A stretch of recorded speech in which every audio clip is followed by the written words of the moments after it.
The apartment was silent except for the hum of the refrigerator and the distant sound of carols drifting up from the street below. I sat at my kitchen table, staring at the single plate I had set out, the single fork, the single glass of water. Christmas Day. 53 years old, and this was what it had come to. My name is Patricia Walsh, and I never imagined spending Christmas alone. Not like this. Not after everything that happened. The decorations I had put up 2 weeks ago now felt like a cruel joke.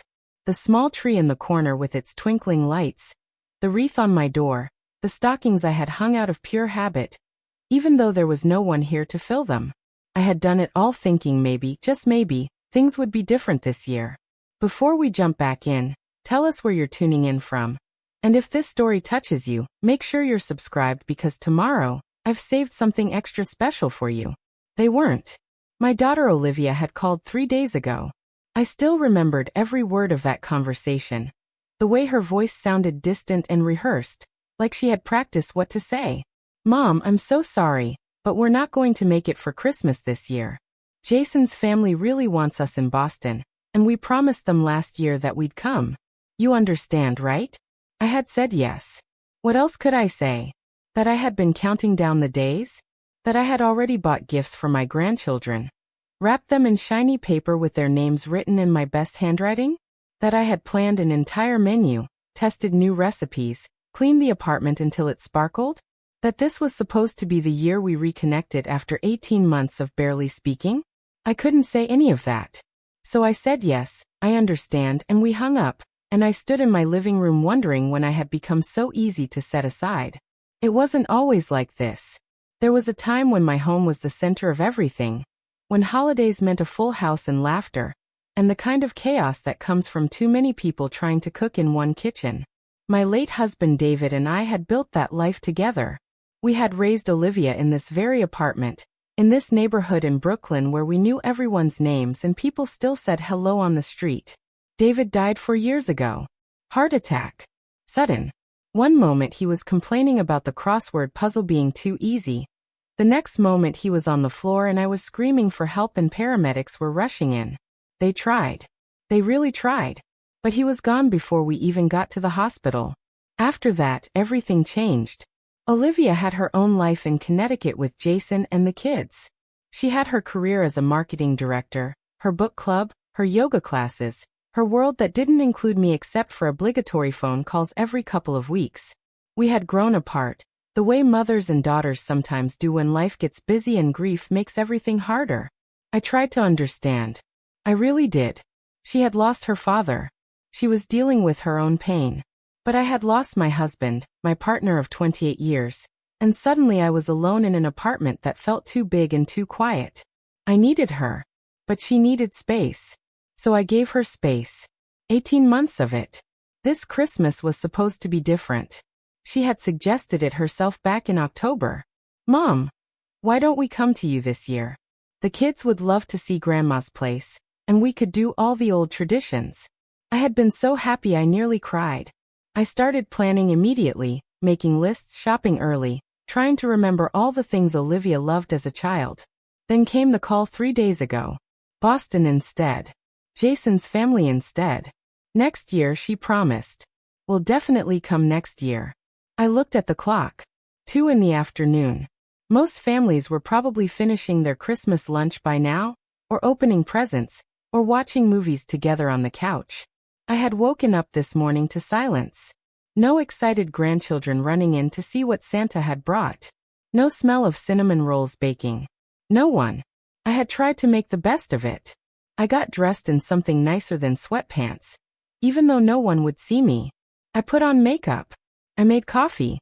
I sat on the couch and turned on the television, flipping through channels showing Christmas movies and specials.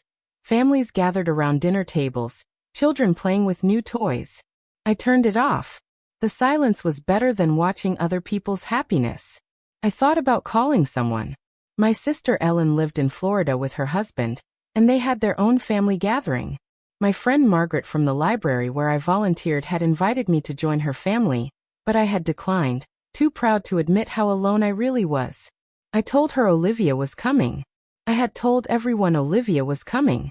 Now I couldn't face them and admit she wasn't. So here I sat, at my kitchen table, on Christmas Day, completely alone.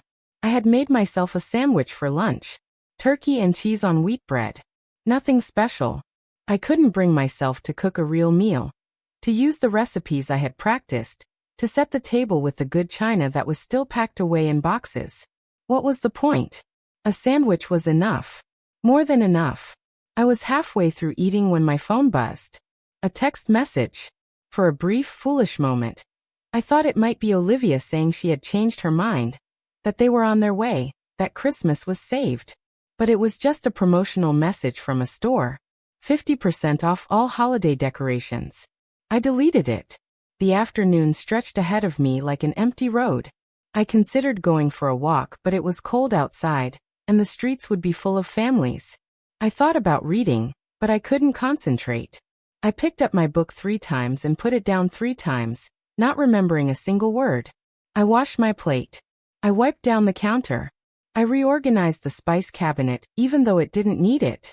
Anything to fill the time. Anything to avoid thinking about how quiet it was, how empty, how this was my life now. By 5 o'clock, I was exhausted from doing nothing. I sat back down at the kitchen table and put my head in my hands. This was pathetic.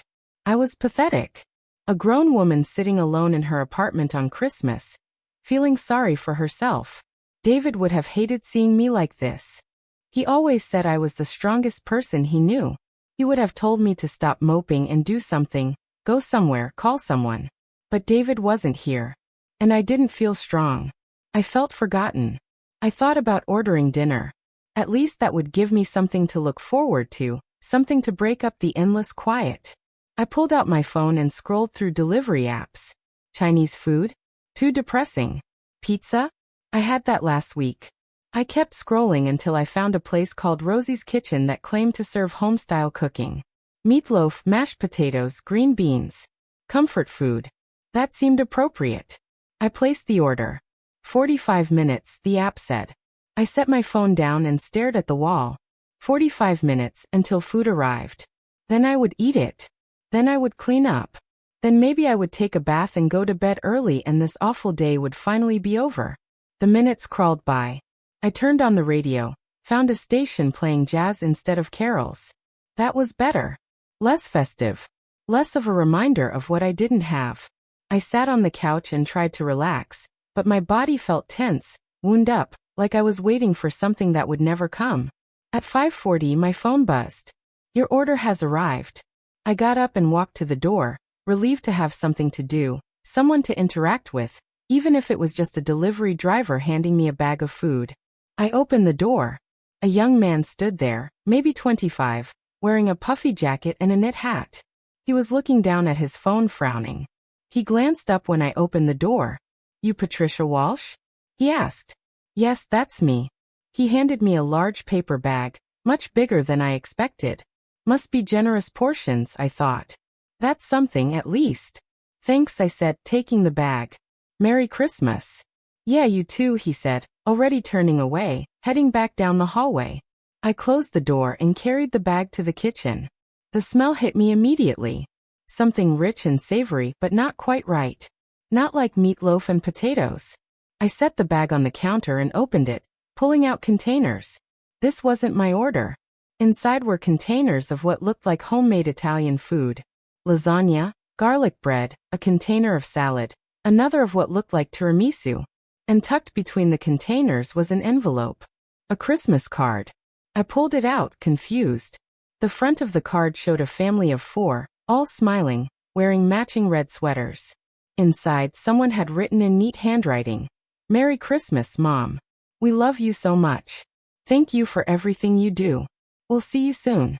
Love, Rachel, Tom, Sophie, and Jake. My hands started shaking. This wasn't for me. This was someone else's Christmas dinner. Someone else's family had sent this to their mother, and the delivery driver had given it to me by mistake. Preparing and narrating this story took us a lot of time, so if you are enjoying it, subscribe to our channel, it means a lot to us. Now back to the story. I looked at the address label on the bag. Patricia Walsh, for 12 Maple Avenue, apartment 3B. That was me. That was my address. But this clearly wasn't my order. I pulled out my phone and opened the delivery app, looking for the driver's contact information. Maybe I could call him, tell him about the mistake, get this sorted out. But the app didn't show any way to reach him directly. I could contact customer service, but on Christmas Day, who knew how long that would take? I looked at the food spread out on my counter. Someone was waiting for this. Some mother somewhere was expecting her family's gift, their way of showing love from a distance, and she didn't have it because the driver had mixed up the addresses. I had to fix this. I couldn't let another person spend Christmas disappointed. I grabbed my phone and called the restaurant directly. It rang 4 times before someone answered. Rosie's Kitchen, a tired-sounding woman said. Hi, I just received a delivery, but I think it's the wrong order. The driver gave me someone else's food. What's your name and address? Patricia Walsh, for 12 Maple Avenue, apartment 3B. I heard typing on the other end. Hold on. More typing.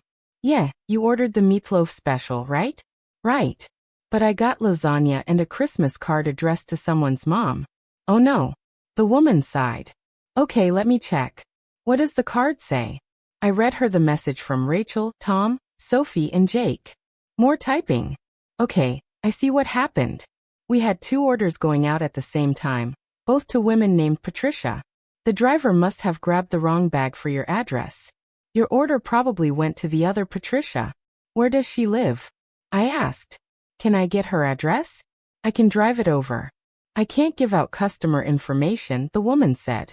But I can send the driver back to pick up the order from you and deliver it to the right address. How long will that take? She paused. It's Christmas Day. We're really short-staffed. Probably an hour, maybe more. An hour, maybe more. That meant this other Patricia, whoever she was, wouldn't get her family's gift for at least another hour. Maybe longer. On Christmas Day, when she was probably waiting, probably checking the door every few minutes, probably feeling disappointed. I knew that feeling.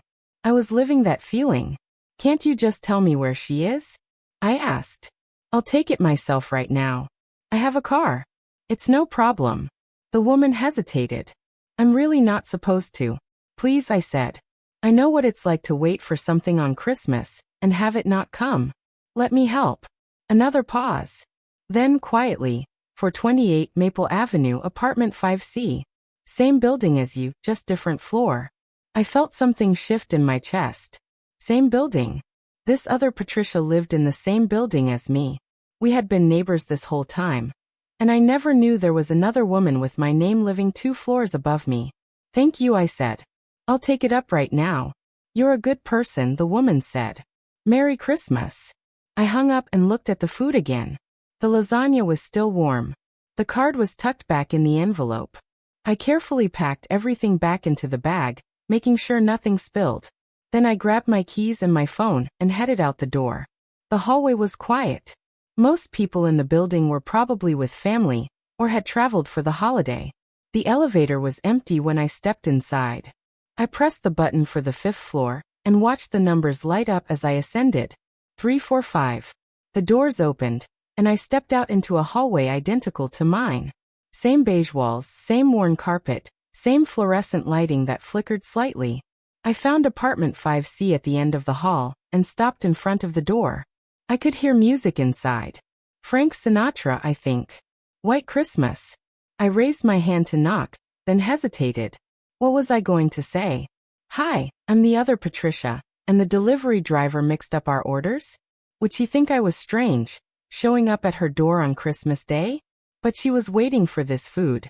Her family had sent it. She deserved to have it. I knocked. Footsteps approached from inside. Slow footsteps. The door opened, and I found myself looking at a woman who could have been my mirror image from 20 years ago. She was older, maybe in her 70s, with white hair pulled back in a neat bun. She wore a cardigan over a simple dress and slippers on her feet. She looked at me with surprise and confusion. Yes, she said. Can I help you? I held up the bag. Hi, I'm Patricia Walsh. I live in 3B. I think the delivery driver accidentally gave me your Christmas dinner. Her eyes went wide. She looked from me to the bag and back again. You're Patricia Walsh? Yes. And you're Patricia Walsh too, I'm guessing. She nodded slowly. Patricia Marie Walsh. Patricia and Walsh, I said, pointing to myself. A smile spread across her face. Well, isn't that something? Two Patricias in the same building. The delivery driver was probably very confused, I said. Here. This is yours. I opened the bag slightly so she could see the containers inside. Lasagna, garlic bread, salad, and dessert. And a card from Rachel and Tom and the kids. Her hand went to her mouth. Oh, thank goodness. I was getting worried. I ordered this hours ago. I'm so sorry. The mix-up wasn't anyone's fault, really. Just bad luck. She took the bag from me carefully, like it was precious. Thank you so much for bringing it up. You didn't have to do that. I wanted to, I said. I know what it's like to wait for something special on Christmas. She looked at me for a moment, really looked at me, and something in her expression softened. Are you spending Christmas alone? The question caught me off guard. I opened my mouth to lie. To say no, my daughter was on her way. To maintain the fiction I had been telling everyone. But something about this woman, this other Patricia, made me tell the truth. Yes, I said quietly. I am. Me too, she said. My daughter Rachel lives in California. She sent this dinner because she couldn't be here. But it's not the same as having her here, is it? No, I agreed. It's not. We stood there in the hallway, two women named Patricia, both alone on Christmas, both trying to make the best of it. The music from her apartment drifted out. Have yourself a merry little Christmas. I had always liked that song. Would you like to come in? She asked suddenly. I have way too much food here for one person. And I hate eating alone on holidays. I started to say no. I started to give some excuse about not wanting to intrude, about having my own dinner waiting downstairs. But then I stopped. Why? Why say no? What was I going home to? An empty apartment and a meatloaf dinner I didn't really want? I would love to, I heard myself say. Her face lit up. Wonderful. Come in, come in. She stepped back, and I followed her into an apartment that could have been mine. Same layout, same size, but decorated completely differently. Where I had modern furniture and minimal decorations, she had antiques and family photos covering every surface. The Christmas tree in her living room was small but full of ornaments that looked handmade, the kind children make in school. Sit, sit, she said, gesturing to her dining table, which was already set with 2 plates. I was hopeful Rachel's dinner would arrive, so I set the table earlier. Now I'm glad I set 2 places. It's like I knew you were coming. I sat down while she bustled around the kitchen, unpacking the containers and plating the food. She moved with the efficiency of someone who had spent a lifetime cooking for others, even though now she was alone. So tell me, she said as she worked, how long have you lived in 3B? For years, I said. My husband and I moved here together, but he passed away 4 years ago. She glanced back at me, sympathy in her eyes. I'm sorry. My Henry died 6 years ago. Cancer. I'm sorry too. She brought over 2 plates piled with lasagna and garlic bread. The salad she set in the middle of the table with a serving spoon. She sat down across from me and smiled. Well, here we are. 2 widows named Patricia, sharing Christmas dinner. Life is strange, isn't it? Very strange, I agreed. She raised her water glass. To unexpected company on Christmas. I raised mine and clinked it against hers. To unexpected company. We started eating and the food was delicious.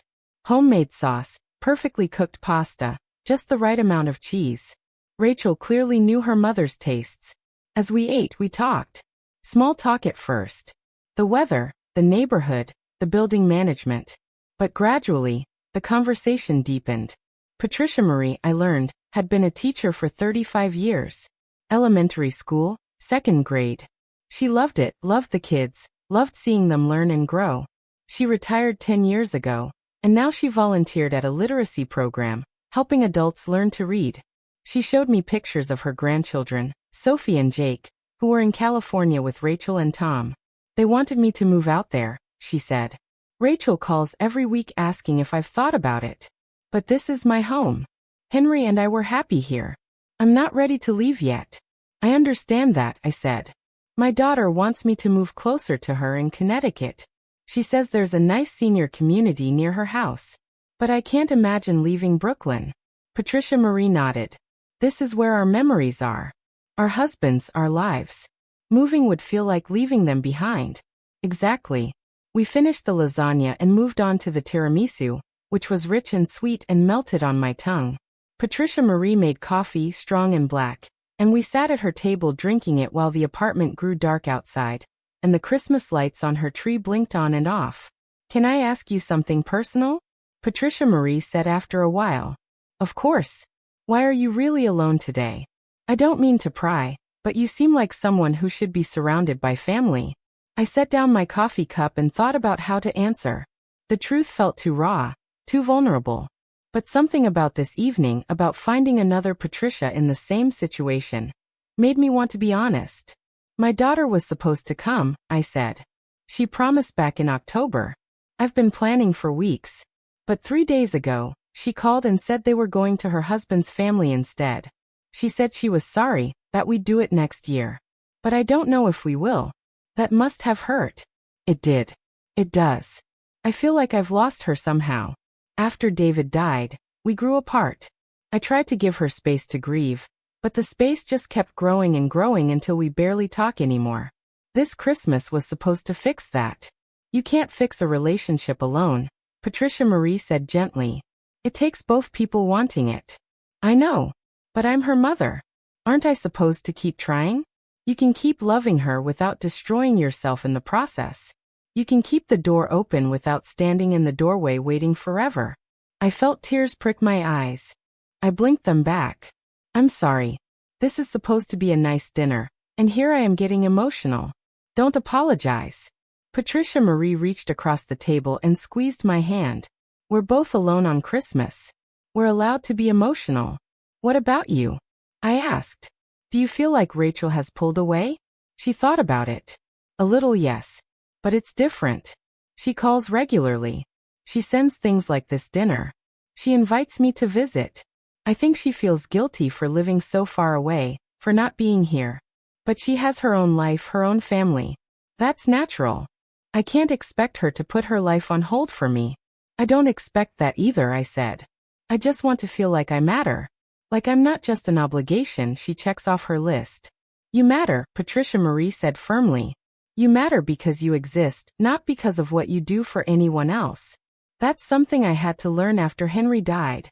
I spent so long being a wife, a mother, a teacher. When those roles changed or ended, I didn't know who I was anymore. But I'm still me. I still matter. Her words settled over me like a warm blanket. I realized I had been defining myself by my relationships for so long that I didn't know how to just be Patricia, just me, without reference to anyone else. We talked for another hour, maybe more.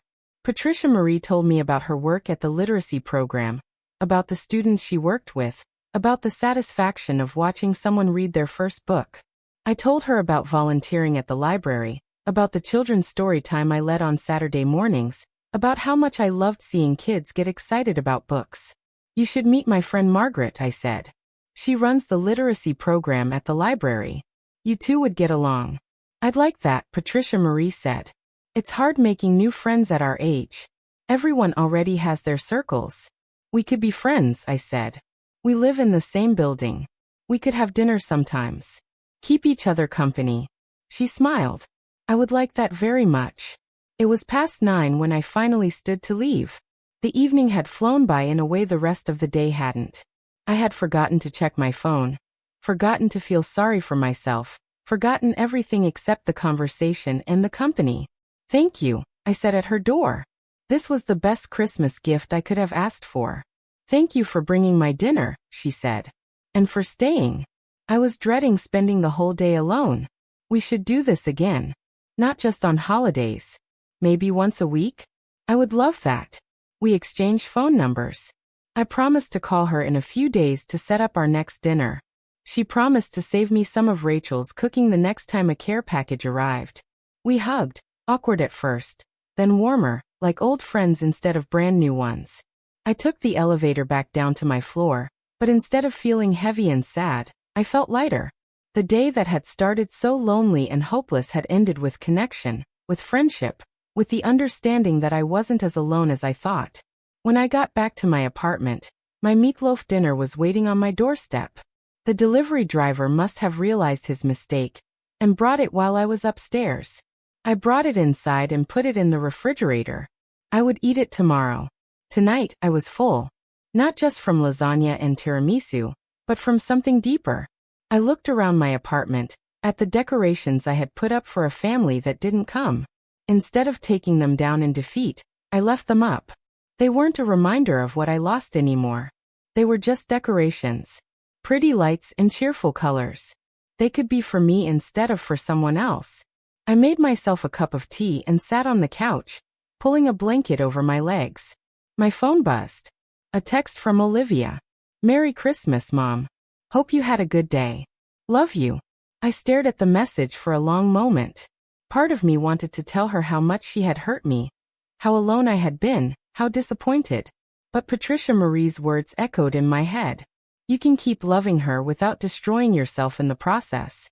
I typed back, "Merry Christmas, sweetheart. I love you too. Tell the kids Grandma says hello." Simple. True. Not demanding, not guilt-tripping. Just love. I set my phone down and sipped my tea. Outside my window, I could see lights in other apartments, families settling in for the night. I wasn't part of those families, but I wasn't alone either.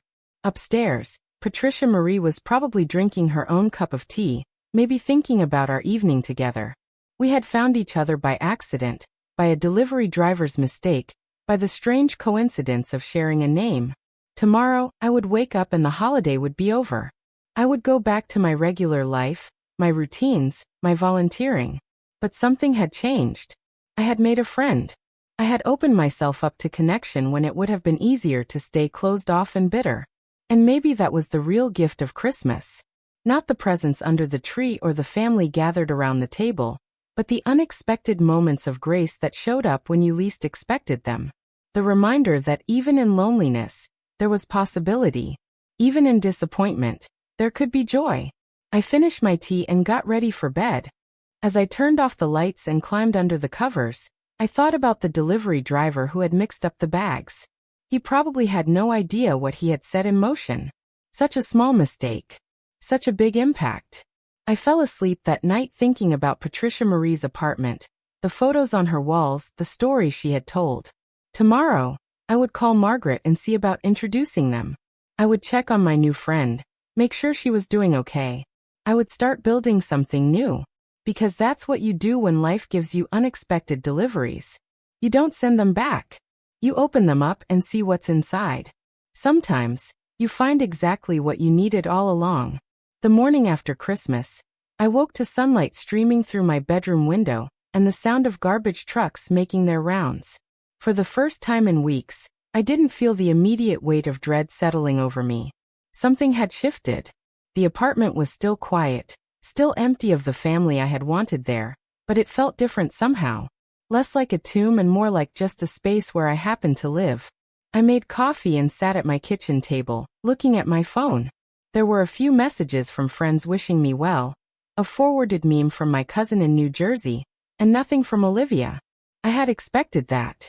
The quick Merry Christmas text yesterday was probably all I would get until our next scheduled phone call, which would likely be sometime next week when she felt obligated to check in. I thought about what Patricia Marie had said. You can keep loving her without destroying yourself in the process. What did that actually mean in practice? How did you love someone who kept you at arm's length? How did you maintain a relationship with someone who seemed content to let months pass without real conversation? I didn't have answers. But I knew I couldn't keep doing what I had been doing, which was waiting by the phone, planning holidays that got canceled, building my entire emotional life around the hope that Olivia would suddenly become the daughter I remembered from before David died.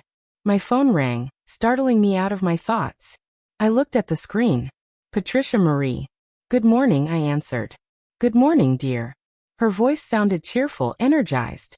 "I hope I'm not calling too early." "Not at all. I've been up for an hour. I wanted to thank you again for last night. I can't stop thinking about what a lovely evening it was. And I had a thought this morning that I wanted to run by you." "What's that?" "Well, I was thinking about what you said about your friend Margaret at the library. I looked up the literacy program online. And it turns out they're always looking for volunteers. I thought maybe I could stop by this week and see if they need help. And if you were free, perhaps you could introduce us? I felt a small spark of excitement. Margaret would love Patricia Marie. They were cut from the same cloth, both retired teachers who couldn't quite give up on education. I'd love to. Are you free Wednesday afternoon? That's when Margaret usually works. Wednesday is perfect. We made plans to meet at the library at 2. And after we hung up, I realized I was smiling. It felt good to have something to look forward to, something concrete on my calendar besides my regular volunteering schedule. I spent the rest of the morning doing laundry and cleaning, tasks that felt manageable instead of overwhelming.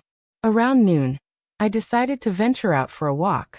The weather was cold but clear, the kind of winter day that makes everything look sharp and clean. I bundled up in my coat and scarf and headed down to the street. The neighborhood was quieter than usual, that post-holiday lull when people were recovering from too much food and family time. I walked past houses still decorated with lights, past the corner store where Mr. Chen always gave me an extra apple when I bought groceries, past the park where David and I used to walk every Sunday morning. I found myself heading toward the park without consciously deciding to go there. It had been months since I'd visited. After David died, I couldn't bear to see the bench where we used to sit, the path we used to walk. It hurt too much. But today something pulled me there. The park was nearly empty. A few people walking dogs, a jogger in bright running gear, an elderly man feeding pigeons near the fountain. I walked slowly along the main path, my hands deep in my pockets, my breath forming small clouds in the cold air. Our bench was occupied. A young couple sat there, huddled close together, talking quietly. I almost turned away, but then I stopped myself. It was just a bench. David and I had sat there, yes, but we didn't own it. Other people were allowed to make their own memories there. I found an empty bench nearby and sat down. From here, I could see most of the park, the bare trees stark against the blue sky, the frozen fountain at the center, the playground equipment standing silent and unused. In the spring, this place would be full of life again. Flowers would bloom, children would play, everything would wake up. I could wait for spring. I could wait for things to grow again. My phone buzzed.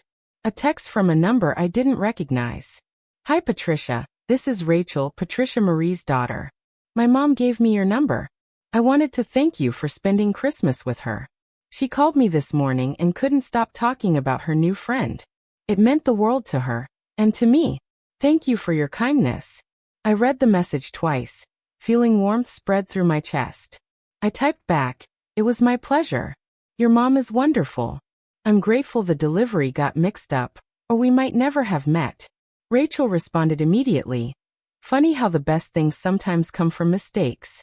My mom said you're both widows. I'm so sorry for your loss. Thank you. I'm sorry for yours too. Your dad sounds like he was a special man. He was.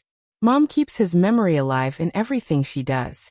I worry about her being alone, but she's stronger than I give her credit for. I stared at that message for a long time. She's stronger than I give her credit for. Did Olivia think that about me? Did she assume I was fine because I didn't complain, didn't make demands, didn't force my way into her life? Or did she simply not think about me much at all? I didn't know which possibility was worse. I put my phone away and sat on the bench watching the park, letting the cold seep into my bones until I couldn't ignore it anymore. Then I got up and walked home, taking the long way, passing by the shops and cafes that made up the fabric of my neighborhood.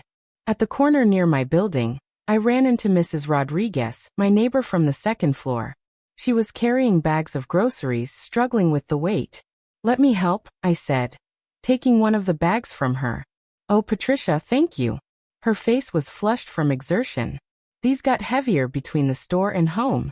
We walked into the building together, taking the elevator up. Mrs. Rodriguez lived with her son and his family, and I could hear children's voices through her door as we approached. How was your Christmas? She asked as I set the bag down outside her apartment. It was good, I said, surprised to find I meant it. Different than expected, but good. How was yours? Loud. Her eyes twinkled. Too many people in too small a space. But that's family, right? Right, I agreed, though my family hadn't felt that way in years. She thanked me again and went inside, and I continued up to my floor. As I unlocked my apartment door, I heard footsteps on the stairs above me. Patricia Marie appeared, carrying a small container. "Oh good, I caught you," she said.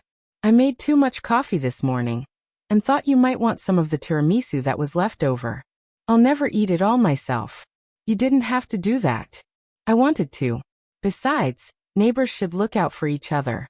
She handed me the container, and we stood in the hallway talking for a few minutes about nothing important. The weather, the building's temperamental heating system, a new restaurant that had opened down the block. Normal conversation. Easy conversation. The kind you have with someone you're comfortable with. After she went back upstairs, I took the tiramisu inside and put it in the refrigerator. My apartment felt less empty than it had yesterday. Not full, exactly, but not quite so hollow. The next 2 days passed quietly. I went to the library to volunteer, leading story time for a group of energetic 5-year-olds who couldn't sit still. I did my grocery shopping at Mr. Chen's corner store. I called my sister Ellen in Florida and listened to her talk about her grandchildren's visit. I did all the normal things that made up my normal life. But something was different. I kept thinking about Patricia Marie, about the easy way we had talked, about how good it felt to connect with someone new. And I kept thinking about what she had said about matching, about being more than just the roles we played for other people. Wednesday afternoon came quickly. I met Patricia Marie in front of the library at 5 minutes to 2. She was dressed nicely, wearing a navy cardigan and slacks, her white hair freshly styled. She looked nervous. "What if they don't need volunteers?" she asked as we climbed the steps to the entrance. "What if I'm not what they're looking for?" "Margaret will love you," I assured her. "Trust me." The library was one of my favorite places in the neighborhood. It was old, built in the early 1900s, with high ceilings and large windows that let in beautiful natural light. The children's section was on the first floor, but the literacy program operated out of a room on the second floor. We found Margaret in her office, surrounded by stacks of books and papers. She looked up when I knocked on the open door, and her face broke into a wide smile. "Patricia, I wasn't expecting you today. I brought someone I think you should meet," I said, gesturing to Patricia Marie. "This is Patricia Walsh. She lives in my building and she's interested in volunteering with the literacy program." Margaret stood up and came around her desk, extending her hand. "Any friend of Patricia's is welcome here. Though I have to say, two Patricias might get confusing." We laughed, and I explained about the delivery mix-up on Christmas Day. Margaret was delighted by the story. "That's fate," she declared. "You two were meant to meet. Now let me tell you about what we do here." She launched into an explanation of the program, how they matched volunteers with adult learners who were working on basic reading skills. Some students were immigrants learning English, others were native speakers who had fallen through the cracks of the education system. The volunteers met with their students once or twice a week, working at whatever pace felt comfortable. Patricia Marie asked thoughtful questions about curriculum, about training, about the students themselves. I could see Margaret getting more excited with each question. By the time they had been talking for 20 minutes, Margaret was pulling out enrollment forms. "When can you start?" Margaret asked. "Whenever you need me. How about next week? I have a new student, a woman from Ecuador who's been on the waiting list for a tutor. She works evenings so she can only meet during the day. Would Tuesdays and Thursdays work for you?" Patricia Marie's face lit up. "That would be perfect." We spent another half hour going over the details, and by the time we left the library, Patricia Marie was officially a volunteer. We walked slowly back toward our building, enjoying the winter afternoon. "Thank you for introducing me to Margaret," Patricia Marie said. "I've been feeling at loose ends since I retired. This gives me something purposeful to do." "I know what you mean. The library keeps me grounded. It's nice to be part of something." We were quiet for a block, then Patricia Marie said, "Can I ask you something?" "Of course. What are you going to do about Olivia?" The question caught me off guard. "I don't know what you mean." "Yes, you do. She hurt you. She disappointed you. But she's still your daughter. You can't just pretend everything's fine." "I'm not pretending." "Aren't you? You sent her a nice text on Christmas, keeping everything pleasant and surface level. But you're angry with her. You're hurt. Don't you think you should tell her that? We walked another block in silence. Patricia Marie wasn't pushing, just waiting. Finally, I said, what would be the point? She made her choice. She chose Jason's family over me. Telling her I'm hurt won't change that. Maybe not. But keeping it inside won't help either. It'll just fester and grow until you can't stand to talk to her at all. What am I supposed to say? You hurt me because you canceled Christmas? That sounds petty. It's not petty. It's honest. She stopped walking and turned to face me. Patricia, I'm going to tell you something Rachel told me years ago, after Henry died. She said I needed to stop protecting her from my feelings. She said she was a grown woman and she could handle knowing when I was struggling. So I started being honest with her. When I was lonely, I told her. When I was angry that she lived so far away, I told her that too. And you know what? Our relationship got stronger because of it. But what if being honest pushes her further away? Then she was already leaving, and you're just acknowledging it instead of pretending it's not happening. We started walking again. My mind was spinning with what Patricia Marie had said. Was I protecting Olivia from my feelings? Or was I protecting myself from her potential rejection? I'll think about it, I said finally. That's all I ask. When we got back to the building, Patricia Marie invited me up for tea, but I declined. I needed time alone to think. Back in my apartment, I sat on my couch and pulled out my phone, opening my text conversation with Olivia. The last message was mine from Christmas Day. Before that, it was a text from her 2 weeks ago saying she'd call soon but never did. Before that, a photo she'd sent of the kids at a soccer game. Before that, me asking about her work presentation. The pattern was clear. I reached out. She responded minimally. I reached out again. The cycle continued. I opened a new message and started typing. Olivia, I need to talk to you about Christmas. I was really hurt when you canceled. I'd been planning for weeks, and I was looking forward to seeing you and the kids. I know Jason's family is important, but I'm important too. I'm your mother, and I miss you. I read it over 3 times, my thumb hovering over the send button. It wasn't angry. It wasn't accusatory. It was just honest. True. Real. I hit send before I could talk myself out of it. Then I put my phone face down on the coffee table and tried not to think about it. I made dinner, leftover meatloaf from the delivery that had finally arrived on Christmas. I ate it while watching a documentary about penguins. I washed my dishes. I did everything I could to keep busy. My phone rang at 8. Olivia. I stared at it for 3 rings before answering. Hello, Mom. Her voice sounded strained. I got your text. Okay. I didn't realize I had hurt you that badly. I thought you understood about Jason's family. I do understand. But understanding doesn't mean it doesn't hurt. She was quiet for a moment. I don't know what you want me to say. I don't want you to say anything in particular. I just wanted you to know how I feel. I'm tired of pretending everything's fine when it's not. You never said anything before. Because I didn't want to make you feel guilty. I didn't want to be the needy mother who couldn't let go. But Patricia Marie made me realize that being honest isn't the same as being needy. It's just being real. Who's Patricia Marie? I told her the story of Christmas Day, the delivery mix-up, meeting my upstairs neighbor. I told her about our dinner, about becoming friends, about the conversation we'd had on the way home from the library today. So a stranger you just met is giving you advice about our relationship? Olivia's voice had an edge to it now. She's not a stranger anymore. And yes, she's giving me advice because she has perspective. She and her daughter Rachel have a good relationship built on honesty. I want that with you. Mom, I'm not Rachel. And you're not Patricia Marie. We're different people. I know that. But don't you think we could be closer? Don't you miss how things used to be? Things used to be different because Dad was alive. Her voice cracked slightly. Everything changed when he died. I lost my father. You lost your husband. We were both grieving, and I didn't know how to be there for you when I could barely hold myself together. I felt tears prick my eyes. Why didn't you tell me that? Because you seemed so strong. You handled everything, the funeral, the estate, selling Dad's business. You seemed fine, so I thought you didn't need me. I was falling apart.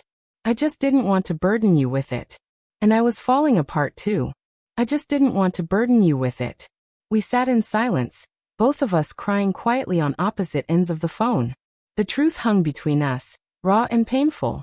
We had both been protecting each other, both trying to be strong, and in the process, we had lost each other.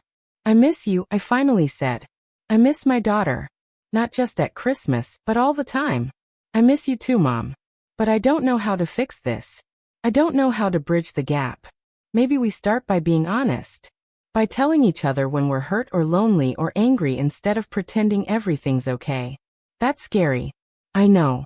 But staying like this is scarier. At least to me. Olivia was quiet for a long time. Then she said, okay. Let's try. But you have to be patient with me. I'm not good at this. Neither am I. We'll figure it out together. We talked for another hour, really talked, about things we had been avoiding for 2 years. She told me about her struggles with Jason, how his family was demanding and judgmental, how she felt caught between them and me. I told her about my loneliness, about how the apartment felt too big and too quiet, about how I'd been waiting for her to come back to me instead of living my own life. It wasn't a perfect conversation. There were uncomfortable moments, things that hurt to hear. But it was real. It was a start. When we finally hung up, I felt exhausted but lighter. Something had broken open between us, something that had been sealed tight for too long. I called Patricia Marie. She answered on the second ring. I talked to Olivia, I said. And you were right. Being honest helped. We still have a long way to go, but it's a start. I'm proud of you. That took courage. Thank you for pushing me. That's what friends do. After we hung up, I got ready for bed. As I turned off the lights, I thought about how much had changed in just a few days. I had been so focused on what I had lost, my husband, my close relationship with my daughter, the family gatherings I used to have, that I hadn't noticed what I was gaining. A new friendship. A more honest relationship with Olivia, even if it was complicated. A sense of purpose that came from something other than waiting for other people to need me. I fell asleep thinking about Tuesday, when Patricia Marie would start her volunteer work. I had offered to go with her for moral support, and she had gratefully accepted. We would have lunch afterward, maybe walk around the neighborhood. Small things, but they mattered. The next few weeks developed a rhythm. Patricia Marie and I fell into an easy friendship. We had dinner together twice a week, alternating between her apartment and mine. She taught me how to make her lasagna. I taught her my recipe for apple pie. We watched old movies together, took walks in the park, went to the library together on the days we both volunteered. Margaret was delighted with Patricia Marie's work. Her student, a woman named Carmen, was making excellent progress. Patricia Marie came home from each session energized, full of stories about Carmen's dedication and improvement. My relationship with Olivia was slower to heal. We talked on the phone once a week, sometimes more. The conversations were tentative at first, both of us afraid of saying the wrong thing. But gradually, we found our footing. She told me about her job stress, about the kids' activities, about her frustrations with Jason's mother. I told her about my friendship with Patricia Marie, about my work at the library, about the life I was building. We didn't talk about Christmas or her cancellation again. We didn't need to. The acknowledgement of the hurt was enough. We were moving forward instead of staying stuck in the past. One evening in mid-January, Patricia Marie and I were in her apartment making dinner together. She was teaching me her secret for perfect garlic bread. And I was telling her about a particularly chaotic story time at the library. My phone rang. Olivia. I excused myself and went into the hallway to answer. Hey, Ma. She sounded nervous. Do you have plans for Easter? Easter? That's still months away. I know. But I wanted to ask before Jason's family claimed the holiday. Would you like us to come to you for Easter weekend? The kids are off school, and I thought maybe we could actually make it happen this time. I felt my breath catch. You're serious? Completely serious. I talked to Jason. We're coming to you. No backing out, no changing plans. I promise. I leaned against the wall, overwhelmed. I would love that. Good. Because the kids have been asking about you. Emma wants to know if you'll teach her to bake like you used to teach me. And Michael wants to hear stories about Dad. Tears were streaming down my face now. I can do that. I can absolutely do that. After we hung up, I stood in the hallway for a moment, collecting myself. Then I went back into Patricia Marie's apartment. She took one look at my face and smiled. Good news? The best. Olivia's coming for Easter. All of them. She hugged me tight. See, being honest pays off. We finished making dinner, and over garlic bread and salad. I told her about the phone call, about Olivia's promise, about my grandchildren asking for me. Patricia Marie listened with the kind of attention that made you feel truly heard. You're different than you were a month ago, she said. Stronger somehow. I feel different. Like I'm not just waiting anymore. I'm living. That's because you are. Later that night, back in my own apartment, I thought about Christmas Day and the delivery driver's mistake. Such a small thing. A bag handed to the wrong person. But it had changed everything. It had given me a friend when I needed one most. It had shown me that connection could come from unexpected places. It had reminded me that life could surprise you, even when you thought you knew how the story would end. I looked around my apartment at the decorations I still hadn't taken down. I had been leaving them up out of stubbornness at first, refusing to admit defeat. But now they meant something different. They were a reminder that good things could come from difficult days.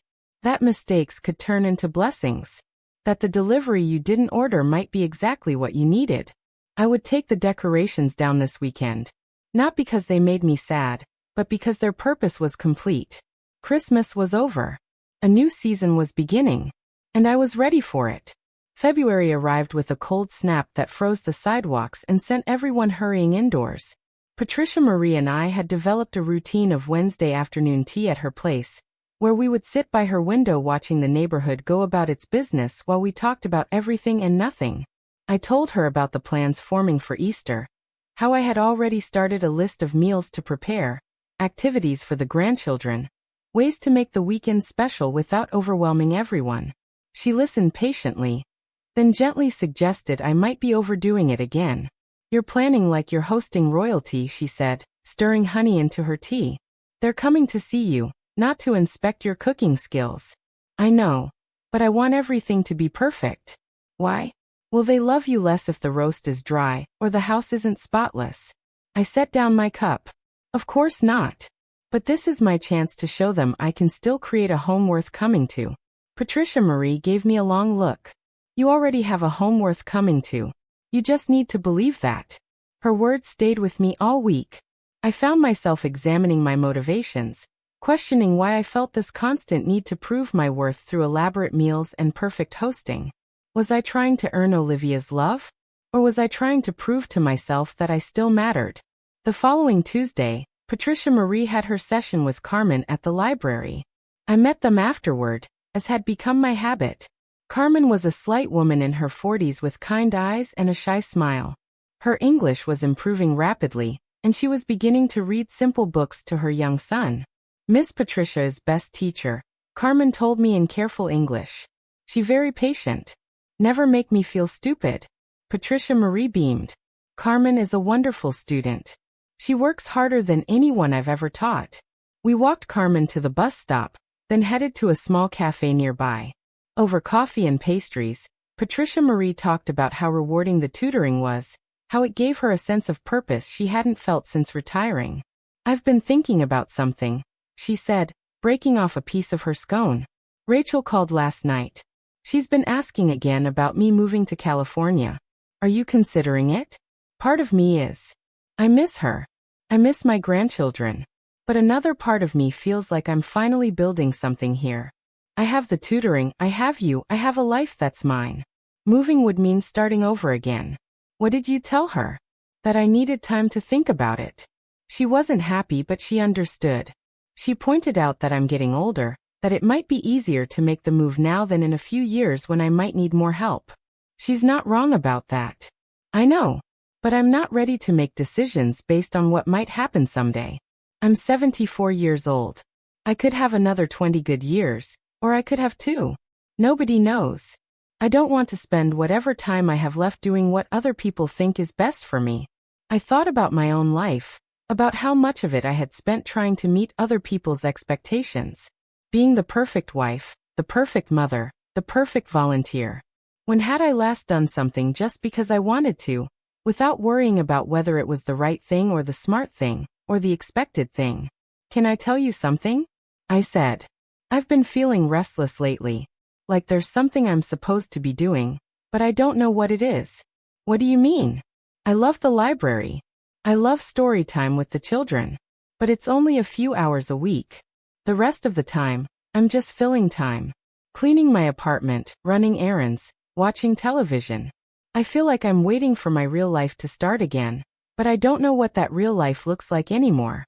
Patricia Marie nodded slowly. When Henry died, I felt that way too.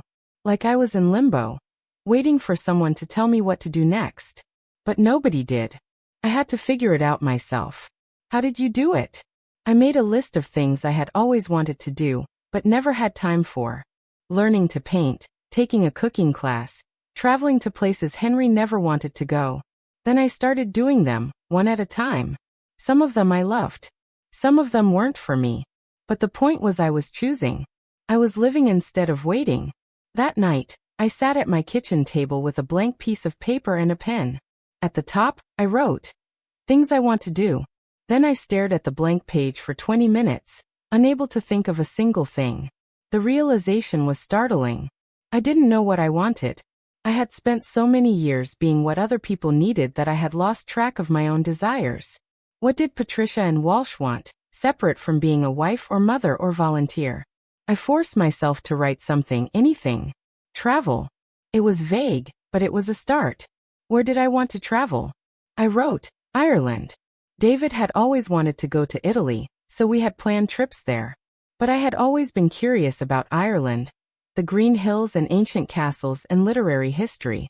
What else? I wrote, learn something new. Again vague. But it was something. Maybe a language. Maybe photography. Maybe how to use the computer programs I always avoided because they seemed too complicated. I kept writing slowly at first, then faster as ideas came. Take a painting class. Join a book club that isn't just retired teachers. Go to a concert. Visit museums. Make new friends. Each item felt like a small act of rebellion against the life I had been living. The life of quiet waiting and careful smallness. By the time I finished, I had 23 items on my list. Some were big, like traveling to Ireland. Some were small, like trying a restaurant I had never been to before. But they were all mine. Things I wanted, not things I thought I should want or things that would make other people happy. I folded the list and put it in my purse. Then I opened my laptop and searched for painting classes in Brooklyn. There was a community center 3 blocks away that offered beginner sessions on Saturday mornings. The next session started in 2 weeks. Before I could talk myself out of it, I registered and paid the fee. When I told Patricia Marie the next day, she clapped her hands together. This is wonderful. What made you decide? You did. You and your list of things you wanted to do. I realized I don't have a list. I don't even know what I want anymore. So I'm going to find out. Good for you. And painting is perfect for you. You have an artist's eye. I don't know about that. I do. I've seen the way you arrange flowers, how you set a table. You see beauty in small things. That's what artists do. The painting class was both harder and more fun than I expected. There were 8 of us, ranging in age from a college student to a man who looked to be in his 80s. Our instructor, a young woman named Sophie with paint-stained overalls and an infectious enthusiasm, started us with basic color theory and brush techniques. I was terrible at first. My apple looked more like a lumpy potato. My attempt at a landscape was muddy and undefined. But Sophie was encouraging, and slowly, week by week, I improved. More importantly, I enjoyed it. For 3 hours every Saturday morning. I wasn't a widow or a mother or a volunteer. I was just someone trying to capture light and shadow on canvas. I brought Patricia Marie to the 5th class to show her my work. She studied my paintings with genuine interest, pointing out the things she liked, asking questions about my techniques. You're getting good at this, she said. Have you thought about setting up a space at home to paint between classes? I hadn't, but the idea appealed to me. That weekend, I cleared out the corner of my living room that had been collecting boxes of things I didn't need. I bought an easel and some supplies. I started painting in the evenings, Just simple still lives of objects around my apartment. A bowl of fruit. The view from my window. My coffee cup on the kitchen table. Olivia called one evening while I was painting. I almost didn't answer, my hands covered in paint, but I wiped them off quickly and picked up. Hey Mom, what are you up to? Actually, I'm painting. Painting? Like walls? No, like art. I'm taking a class. There was surprise in her voice. I didn't know you were interested in art. Neither did I. But I'm trying new things. Figuring out what I enjoy. We talked for a while about the class, about my terrible first attempts and my slow improvement. Olivia seemed genuinely interested, asking questions, wanting to see photos of my work. Before we hung up, she said something that stuck with me. I'm glad you're doing something for yourself, Mom. You seem happier. Was I happier? I thought about it after we hung up. The deep loneliness that had consumed me at Christmas was still there sometimes, but it was lighter now. Less overwhelming. I had things to look forward to. People who cared about me. Activities that engaged my mind and hands. Maybe that was what happiness looked like at this stage of life. Not the big, dramatic joy of weddings and births, but the quiet satisfaction of a good conversation. A painting that turned out better than expected. A phone call with your daughter that felt easy instead of strained. March arrived with the first hints of spring. The trees in the park began to bud. People emerged from their winter hibernation, walking slower, lingering outside instead of rushing from building to building. Patricia Marie and I took longer walks, exploring neighborhoods we had never visited before. One afternoon, we ended up at a small art gallery in a neighborhood neither of us knew well. The exhibit was local artists, nothing fancy, but the work was interesting. We spent an hour wandering through, discussing what we liked and didn't like, debating the meaning of abstract pieces. You should submit something, Patricia Marie said, gesturing to a wall of paintings that weren't much better than my own work. I'm not good enough for a gallery. How do you know? You've been painting for 2 months. You're better than you think. The idea planted itself in my mind. Not for this gallery, maybe, but someday. It gave me something to work toward. A goal beyond just enjoying the process. Easter was approaching faster than I expected. Olivia and I talked weekly now, planning the details of their visit. She was nervous about the kids behaving well, about Jason being comfortable, about everything going smoothly. I found myself in the unusual position of being the calm one, reassuring her that everything would be fine. Don't overthink it, I told her. We'll just spend time together. That's what matters. When did you become so zen? She asked, laughing. I've had a good teacher. I told her about Patricia Marie, about our friendship, about the things she had taught me. Olivia listened quietly, and when I finished, she said, I'm glad you have someone. I've been worried about you being alone. I'm not alone. I have a full life. You're part of it, but you're not all of it. And that's okay. That's healthy. The week before Easter, I deep cleaned my apartment, but I didn't go overboard. I bought groceries for simple meals, not elaborate feasts. I made sure the guest room was ready, with fresh sheets and towels, but I didn't obsess over every detail.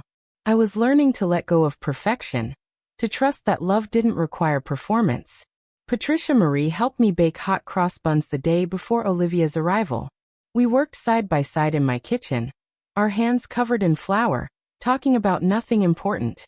When the buns came out of the oven, golden and fragrant, she declared them perfect. Your family is lucky to have you, she said. I'm lucky to have them. And I'm lucky to have you. She hugged me, leaving flower handprints on my back. We laughed and cleaned up together. And I felt a deep sense of gratitude for this friendship that had started with a delivery driver's mistake. Olivia, Jason, and the kids arrived on Good Friday afternoon. I heard them in the hallway before they knocked. Emma's high voice asking if this was the right apartment, Michael insisting he could carry his own suitcase. When I opened the door, Emma threw herself at me, wrapping her arms around my waist. Grandma, I missed you so much. I held her tight, breathing in the smell of her strawberry shampoo, feeling her solid warmth against me.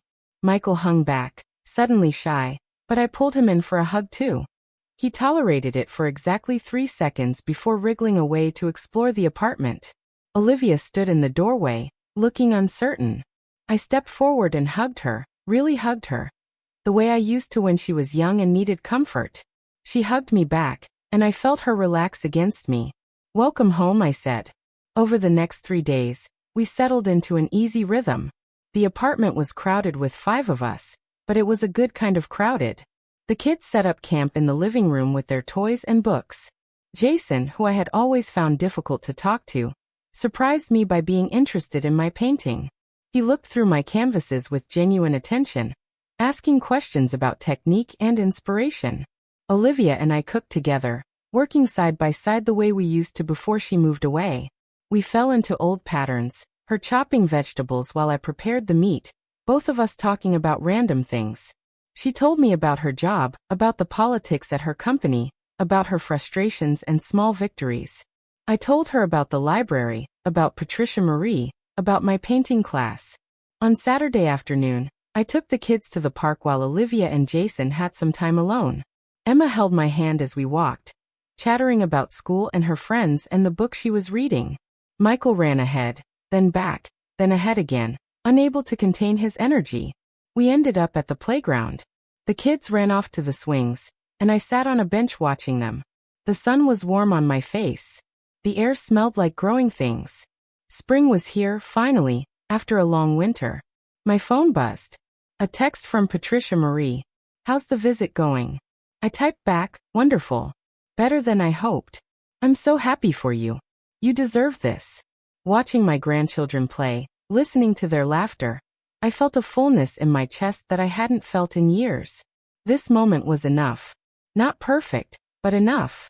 Emma was arguing with another child about whose turn it was on the slide. Michael had found a stick and was poking at something in the dirt. Normal kids doing normal things. And I was here to see it. That evening, we had dinner at my apartment. Nothing fancy, just roast chicken and vegetables and the hot cross buns Patricia Marie and I had made. We sat around my table, all 5 of us, and it felt right. Jason told a funny story about his work. Emma showed me a drawing she had made at school. Michael demonstrated his ability to burp the alphabet, which earned him a scolding from Olivia and a secret smile from me. After dinner, Olivia helped me clean up while Jason got the kids ready for bed. We worked in comfortable silence for a while, then she said, "This has been really nice, Mom. Thank you for having us. Thank you for coming. I'm sorry about Christmas. I should have told Jason's family we had other plans." "It's okay. Christmas led me to Patricia Marie, and that's been one of the best things that's happened to me. Still, I shouldn't have canceled like that. It wasn't fair to you. We're here now. That's what matters." She dried the last plate and set it in the cupboard. "Can I ask you something?" "Of course. Are you really okay? I mean, really?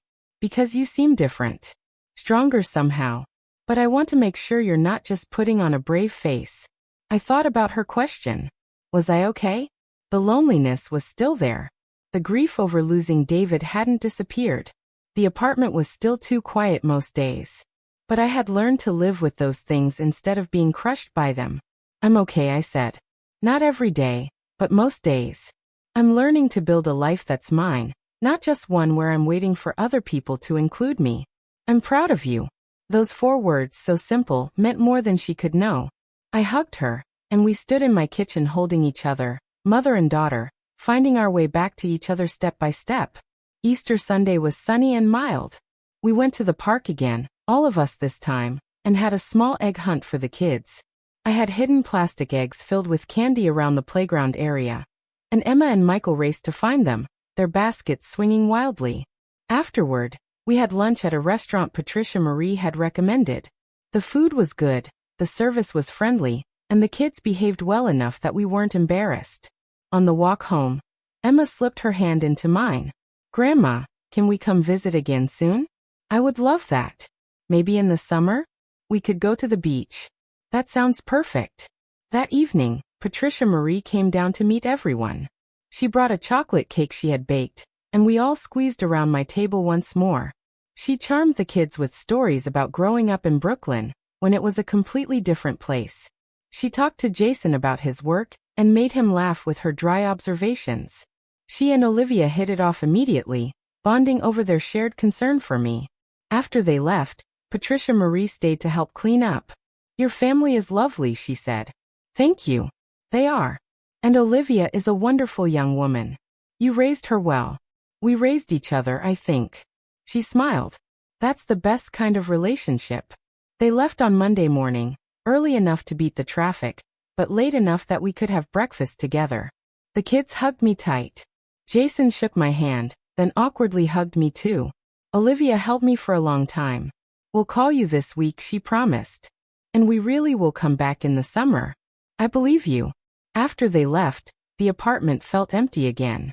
But it was a different kind of empty than it had been at Christmas. Not lonely, just quiet.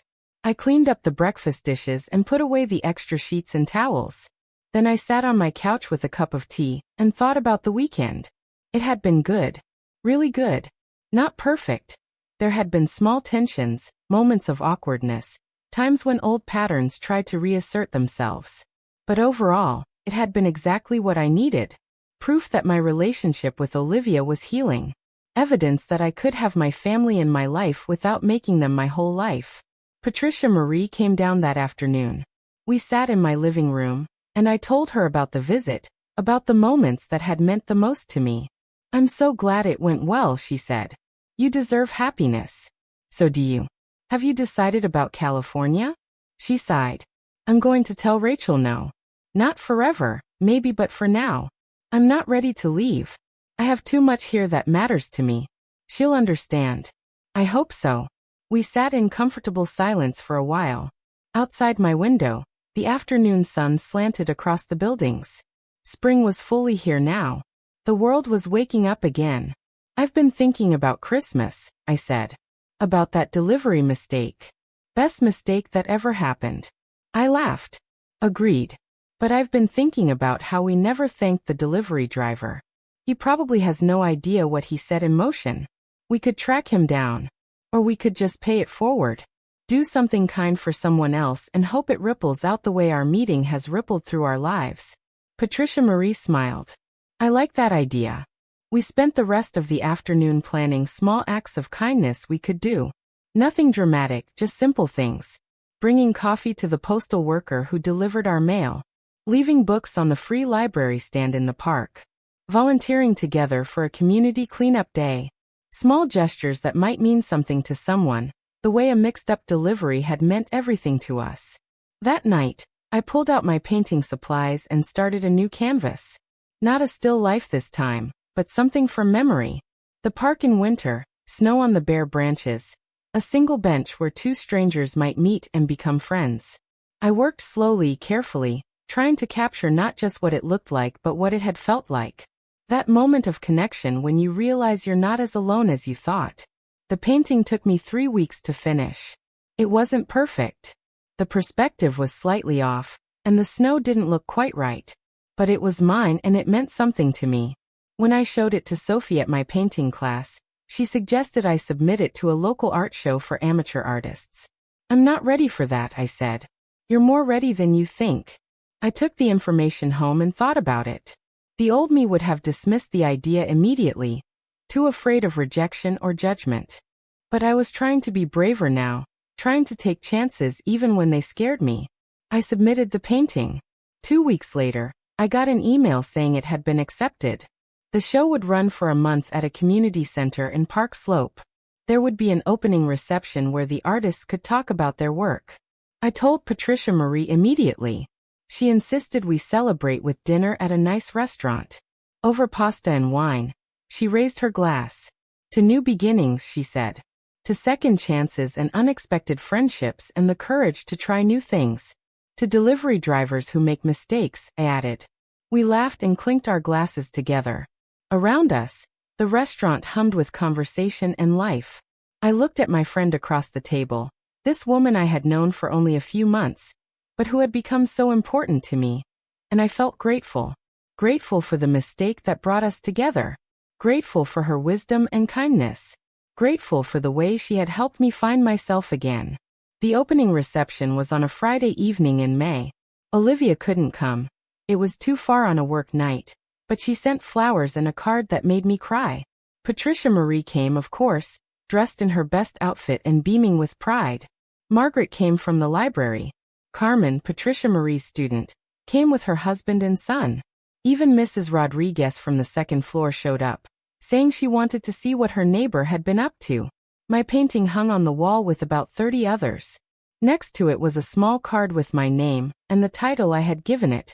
Unexpected meeting. People stopped to look at it. Some moved on quickly. Others stood for a while, studying it. A woman about my age stood in front of it for several minutes, then turned to me.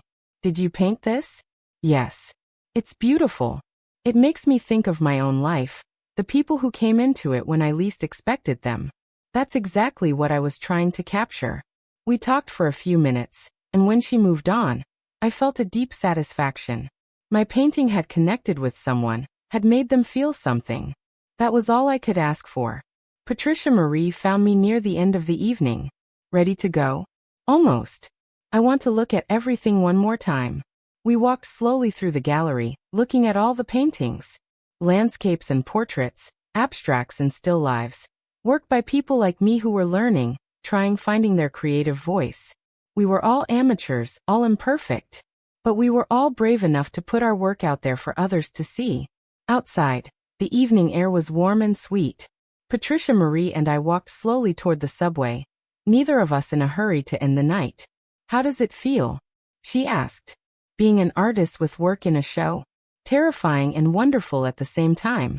That's how you know you're really living." We reached the subway entrance and stopped. I hugged her, this friend who had changed my life simply by being herself, by showing up, by caring. "Thank you," I said. "For everything. Thank you for bringing me my lasagna on Christmas." We laughed, and I felt the weight of the past year lift from my shoulders. The loneliness that had crushed me at Christmas seemed like a distant memory now. I had rebuilt my life, piece by piece. Not the life I used to have, and not the life I thought I wanted, but a good life. A full life. A life that was entirely mine. On the subway ride home, I thought about all the moments that had led me here. David's death, which had shattered my world. Olivia's cancellation, which had broken my heart. The delivery driver's mistake, which had given me a friend. Each moment had been necessary. Each one had shaped me, taught me, pushed me toward becoming someone stronger. I got off at my stop and walked the 3 blocks to my building. The neighborhood was quiet, most people already home for the night. I climbed the stairs to my floor, unlocked my apartment, and stepped inside. The space was mine. Small but comfortable. Quiet but not lonely. Home. I made myself tea and sat by the window, looking out at the street below. Somewhere in this city, other people were having their own Christmas moments, their own delivery mistakes, their own unexpected meetings. Life was happening everywhere, full of possibility and surprise. I had learned something important this year. That you could survive grief. That you could rebuild after loss. That happiness didn't look like what you expected, but it was still happiness. That friendship could bloom in unlikely places. That it was never too late to try something new, to be brave, to live instead of just exist. I thought about next Christmas, still 7 months away. Would Olivia come? Maybe. Maybe not. But either way, I would be okay. I had Patricia Marie. I had my painting. I had a life that was full and meaningful in ways I couldn't have imagined a year ago. The delivery driver's mistake had given me more than a friend. It had given me myself back. And that was the greatest gift of all. Up next, you've got 2 more standout stories right on your screen. If this one hit the mark, you won't want to pass these up. Just click and check them out.